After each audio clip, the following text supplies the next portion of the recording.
Nessa semana, na quinta-feira, às 3 horas da tarde, vamos ter aqui uma conversa sobre essa questão das reformas curriculares, das intervenções do Estado nas universidades, da máquina de Estado, né, da ideia de Estado, né, essa coisa toda que a gente já andou debatendo há alguns vídeos atrás, e aqui vamos fazer uma live aí com o pessoal lá do Rio de Janeiro, com o Marcos Couto e tal.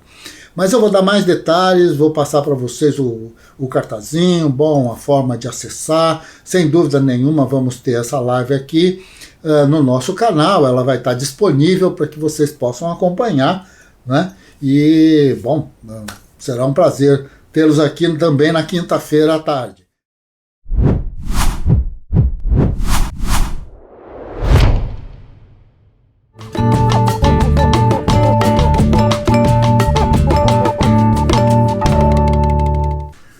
Olá pessoal, de volta aqui e hoje vamos conversar outra vez em torno de um texto do grande geógrafo francês, o Vidal de Lablache. Esse texto foi publicado no Brasil, foi traduzido pelo Heisberg e foi publicado na revista Geografia.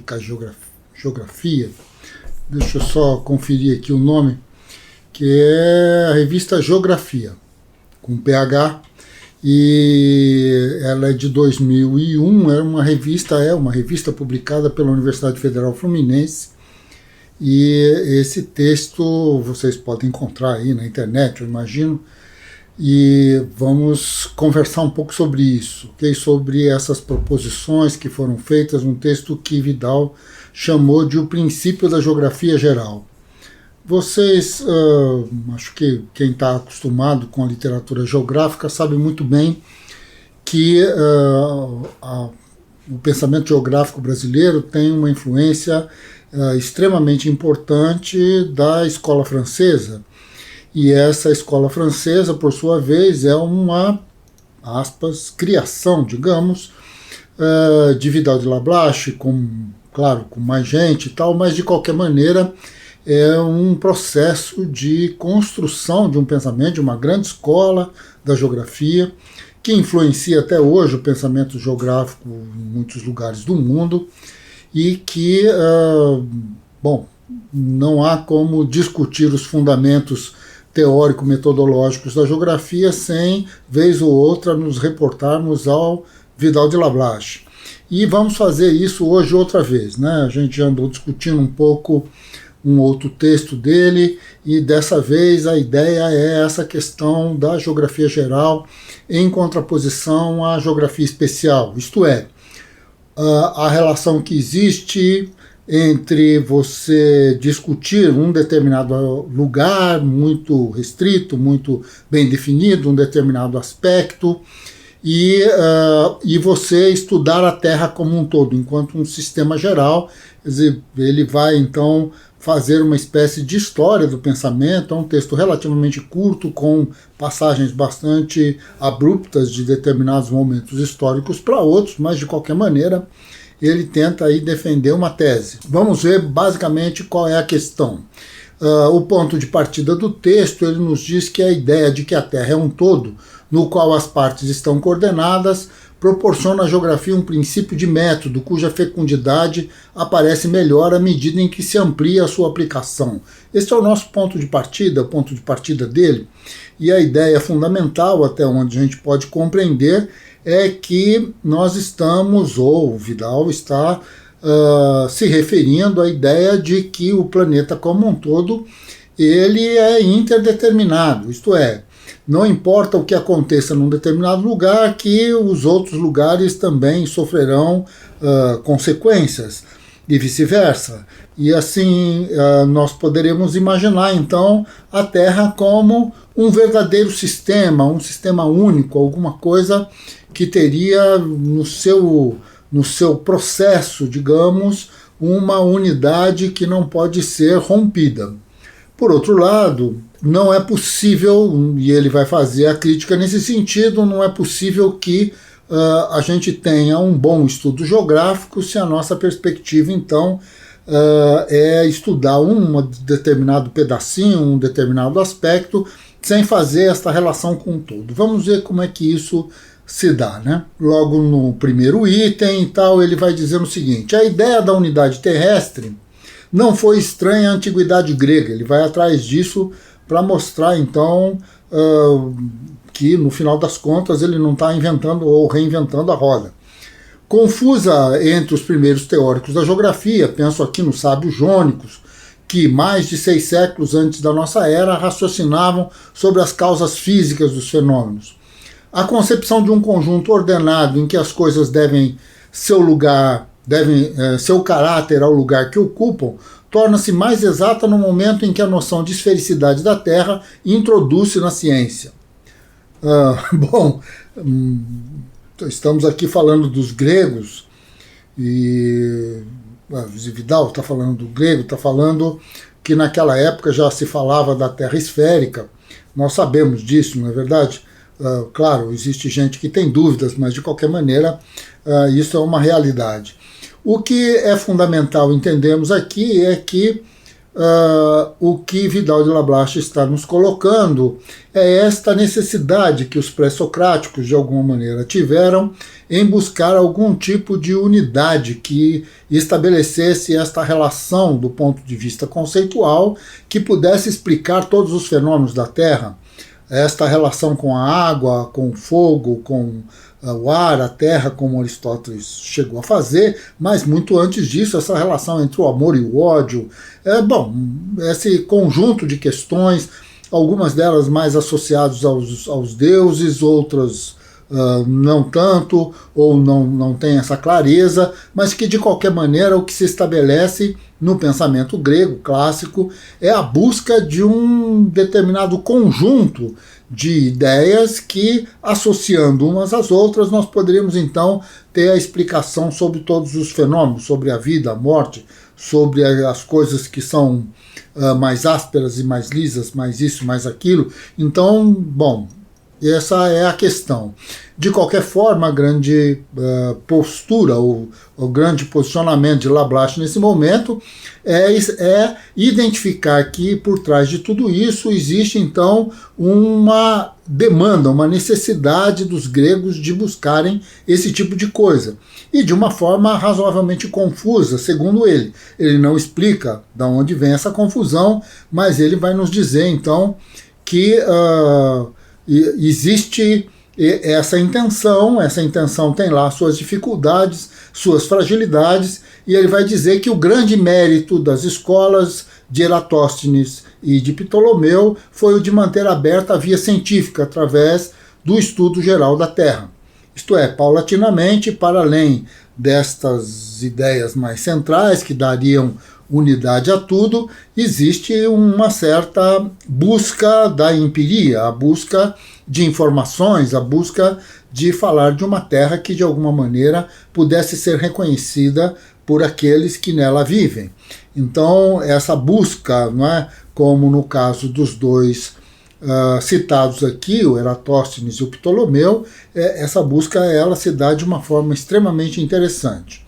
A imperfeição dos métodos de observação, no entanto, foi para a geografia dos antigos um princípio de fraqueza, ainda mais perceptível do que aquele que provinha do espaço restrito no qual se estendiam os seus conhecimentos. Bom, aqui ele vai levantar uma observação, acho que um pouco lá preocupado, né, com essa coisa da própria história do conhecimento, das derivações que estão associadas a isso, e o fato evidente de que os gregos naquela época tinham um domínio sobre as informações e sobre os dados que pudessem ajudar na construção de um conhecimento do planeta muito menor do que, no início do século XX, como no caso de Lablache. Nós poderíamos dizer que, exponencialmente falando, os dados que nós temos hoje sobre o planeta são N vezes mais sofisticados do que os dados que o próprio Lablache possuía. Então,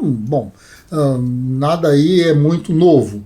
O que é interessante é ele levantar justamente isso. Ele levantar que, no final das contas, existe uma certa tendência, não é, desse pensamento em se estabelecer uma relação muito formal.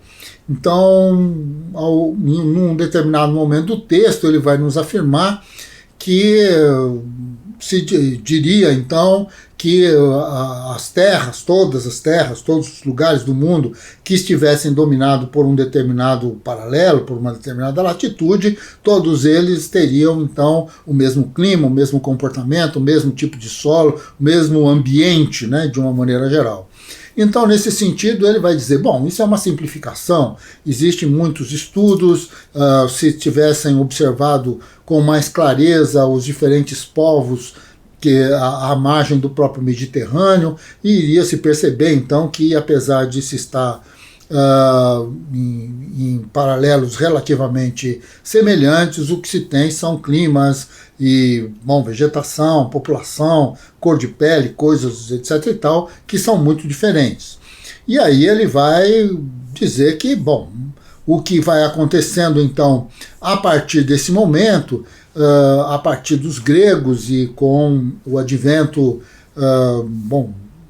do Império Romano e assim sucessivamente até chegar às grandes navegações, em que esses dados vão sendo cada vez mais sofisticados, não é? Quer dizer, de alguma maneira vai se percebendo então as diferenças, os fluxos e, na verdade, aquilo que existe de comum. O que se estabelece então é essa ideia de determinação, que de alguma maneira um determinado fenômeno, por existir de uma determinada forma, ele se expressa num outro lugar, redefinindo a temperatura, a circulação atmosférica, a movimentação das águas marinhas, a vegetação e assim por diante. Isso que, de alguma forma, vai se ampliando, vai se estabelecendo, não é? E que vai construir, então, a ideia de uma geografia geral muito mais consolidada. E consolidada justamente porque o conjunto de dados e de informações ele vai se tornando cada vez mais sofisticado, cada vez mais amplo e tudo mais. Nesse sentido, então, ele vai citar vários geógrafos, desde Varenius e as necessidades que o Varenius nos aponta para a existência de uma inter-relação entre os fenômenos e tal, e vai chegar inclusive a Humboldt.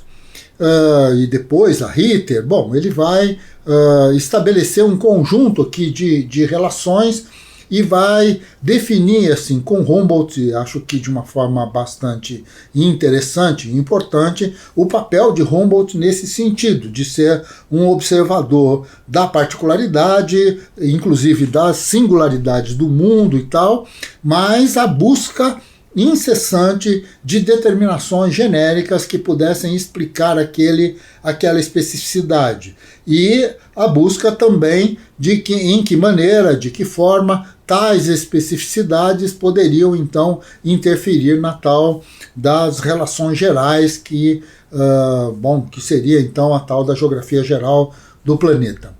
O que nós temos aqui vou aqui citar mais uma frase que já mais quase que no final do texto, ele vai dizer assim: na verdade, o princípio das reações que exercem as diferentes partes terrestres umas sobre as outras encontram-se na sua natureza física.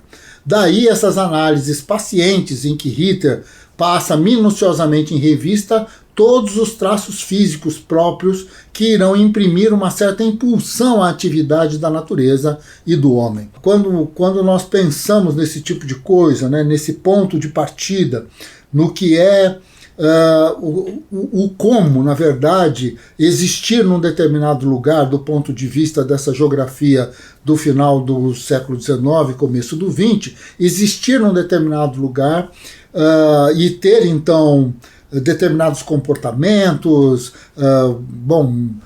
comer determinados tipos de comida, viver de determinadas maneiras, está diretamente relacionado àquilo que você tem com uma disponibilidade prévia, isto é, o solo, vimos aqui o Hatzel falando sobre isso, e o próprio Lablache também em outro vídeo que já fizemos. Então, de alguma maneira, essas determinações vão constituir o próprio existir da sociedade, que tanto um quanto o outro, né, no caso aqui comparando o texto que nós já comentamos aqui do Hatzel e esse texto do Lablache, o que se percebe é que, de alguma maneira, o fundamento, a razão, o pensar, o debruçar sobre a sociedade ainda está associado de uma forma bastante importante às perspectivas da existência de uma sociedade agrarista, de uma sociedade que se faz a partir desta relação com a terra. A ideia do urbano, a ideia da fábrica, a ideia da transformação completa, né, dessa geografia que já estava sendo provocada desde o século XVII e XVIII, ela ainda não se consolida enquanto um discurso mais substanciado da geografia clássica, porque no final das contas isso vai interferir em toda a nossa noção de região, nossa noção de território, a nossa noção de paisagem. O paisagístico é algo que de alguma maneira tem um sentido quase que bucólico, não é? Então, assim, vamos atrás de alguma coisa que não seja esta centralidade relacionada com o urbano e com um processo intenso de urbanização já, em finais do século XIX, isso já estava mais do que dado, né? Assim, essas questões com o continente africano, o problema com a colonização, as formações das cidades nos Estados Unidos e mesmo na América do Sul, na América Central, as cidades no Brasil e tudo mais. Quer dizer, tudo isso que vai estabelecer, então, uma certa tipologia do ponto de vista da abordagem. Mas essa questão vamos deixar mais para o final. E, bom, uma outra frase aqui um pouco mais para frente, ele vai nos dizer assim: à luz das causas gerais em que o modo de ação se deixa aprender, as afinidades foram reconhecidas como sendo mais numerosas, ao mesmo tempo em que melhor fundadas. Essa é a ideia, quer dizer, a partir do momento em que nós sabemos mais, vamos estabelecendo então interrelações, interdeterminações de uma forma mais clara. As descobertas contemporâneas na África e Alhures multiplicaram em muito a variedade dos fatos e mostram outras combinações da fisionomia terrestre. Nada veio infirmar, muito ao contrário, a ideia de unidade. As linhas grandiosas de rugosidade, aqui no caso estamos falando de relevo, não? Essas rugosidades aqui são relevo, não confundir com outras leituras com essa mesma expressão, que nos revelou a África Oriental, acentuaram de forma mais nítida uma ordem de fatos que somente se conhecia numa pequena parte de sua área geográfica. O relevo das regiões áridas manifestou semelhanças íntimas na América, na África e na Ásia. Assim, quanto mais as páginas se multiplicam no estudo da Terra, mais se percebe que elas são as folhas de um mesmo livro. Quase poético, mas de qualquer maneira extremamente interessante, porque se está então em busca de algo que o século XIX de alguma maneira buscava efetivamente. Isto é necessário entendermos a Terra enquanto um todo, a humanidade enquanto um todo, a vida enquanto um todo, enquanto um sistema que dá sentido ao todo. Foi atrás disso que foi Humboldt, foi atrás disso que foi Darwin, é atrás disso que de alguma maneira se debruça o texto de Lablache, que a ideia de Hitler, vamos discutir Hitler dentro de alguns vídeos, mas a questão estamos nesse momento buscando a ideia de uma unidade, uma única ordem lógica que pudesse, de alguma maneira, se estabelecer como a ordem lógica de uma sociedade hegemônica que toma conta do planeta como um todo. E ela não toma conta do planeta como um todo porque ela o deseja, mas o planeta como um todo ele é uma ordem interdeterminada, isto é, existe aí uma lógica única que nos permitiria então compreender a diferencialidade geral que define a realidade na qual nós vivemos e que a expansão da sociedade capitalista ela vai se realizar. O que interessa a gente levantar aqui, seja pensando na geografia que foi feita muito antes pelo Kant ou na geografia que está sendo feita neste texto por Vidal de Lablache, o que nos interessa é que esta busca ela vai se efetivar de forma importantíssima com o fim do mercantilismo.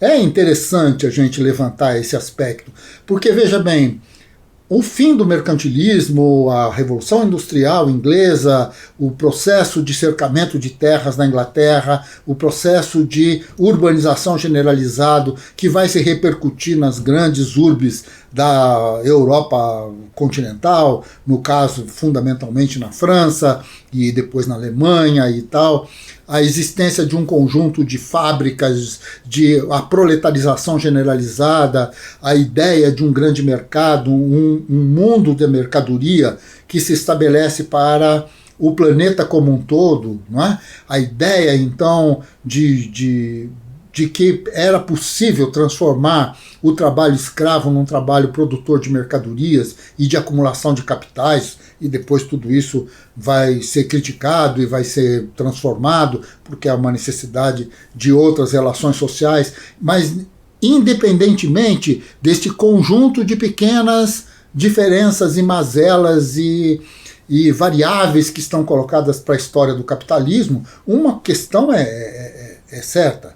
De alguma maneira, o discurso geográfico, não só, mas o discurso geográfico, sem dúvida, ele vai em busca de uma determinada unidade. Essa ideia de que a Terra é uma coisa única, onde as suas variáveis estão interdeterminadas, onde tudo isso é um processo que tem uma estrutura lógica única. Portanto, como conclui Lablache nesse texto, se você vai ver a singularidade, você vai ver aquilo que existe de mais especial num certo lugar, para que você realmente tenha alguma explicação, você tem que vincular este especial com o geral. Ele diz assim: meu único objetivo era de mostrar como na última etapa de suas aplicações essa é a ideia de unidade terrestre. E encontra-se aí de fato uma das ideias mais gerais e muito fecundas, que se renovam sem cessar e que são suscetíveis do desenvolvimento muito diferentes, mas dos quais pode-se dizer que transformam a ciência ao retificarem a perspectiva de observação. Historicamente, seu aparecimento apresenta o ponto de partida da tradição científica da geografia, e é por elas que a noção de encadeamento, de causas, de leis são implantadas. Interessante.